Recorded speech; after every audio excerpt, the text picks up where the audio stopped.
Hello everyone, my name is Denton, and today we're going to be reading The 3 Wishes from the Storytime magazine. Everybody get ready, open your magazines to page 30, and let's begin. The 3 Wishes. A long time ago, in the middle of a great forest, in a small cabin, there lived a poor woodcutter and his wife. The woodcutter worked long hours felling timber, and though his life was hard, he knew the forest well, and he loved it. Early one morning, he packed his satchel, and axe in hand, he set out into the trees to cut down a mighty oak he had found the day before. He had marked out the tree already and was sure he could get many planks from it to sell to furniture makers. It would bring the woodcutter and his wife good money. When he reached the oak tree, he got his axe ready and he swung it back as far as he could. Everybody swing your axe back. He was about to strike the tree trunk with a powerful blow when he heard a small voice wailing. A little fairy appeared before the oak.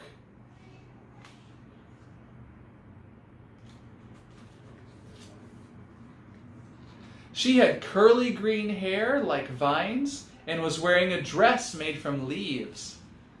In a tiny high voice, she begged the woodcutter to spare the tree. "This tree is the oldest in the forest," said the fairy. "It is home to many animals and the entrance to our fairyland. I beg you not to harm it." The woodcutter was greatly surprised to see a fairy before him. Though he had traveled far for the oak, he was a reasonable man and took pity on her. "I will do as you wish," he told the fairy. "Then I will reward you for your kindness," said the fairy. "I will grant your next 3 wishes, whatever they may be." Then the fairy vanished from sight as quickly as she had appeared, leaving the woodcutter wondering whether he might have dreamt it all. Feeling quite dazed, he slung his axe over his shoulder and went searching for some new trees to cut down so that the day wasn't wasted. He chopped and chopped. Everybody chop with me. And chopped and chopped and chopped until the daylight started to fade. Then he began the long trek home through the forest. All the way back, he puzzled over the fairy and convinced himself that he must have imagined the whole thing. See him chopping and collecting wood? As darkness fell, the air became so icy that the woodcutter was quite glad to get back to his cabin. His wife had set a roaring fire, so he sat before it to warm himself.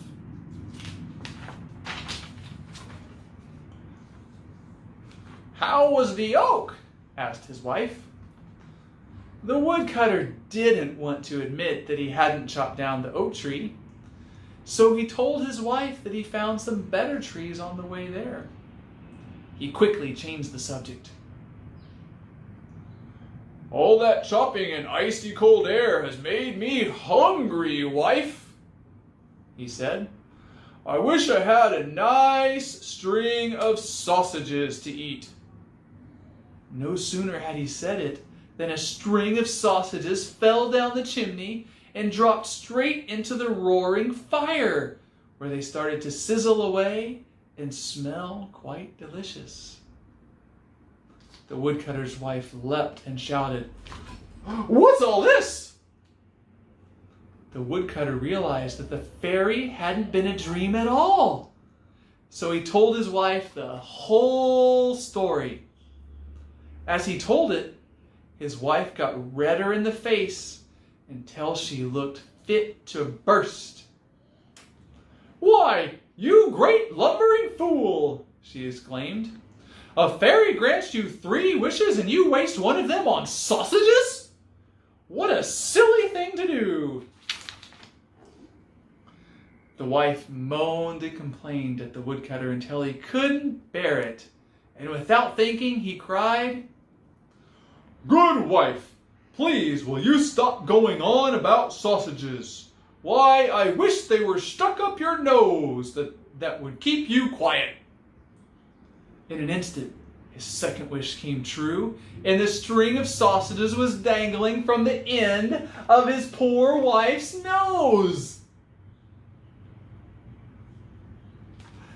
The woodcutter gasped at what he had done, and his wife shrieked at the sight of the sausages hanging down before her.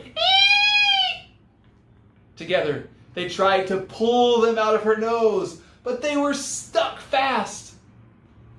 There was just one wish left, and only one thing that could be done with it. What do you think that one thing is? Everybody guess? Okay, let's find out if you were right. The woodcutter wished that the sausages weren't up his wife's nose. Though he had wasted his 3 wishes on silly things rather than the riches he had always dreamt of, that evening, he and his wife shared the best plate of sausages they had ever eaten.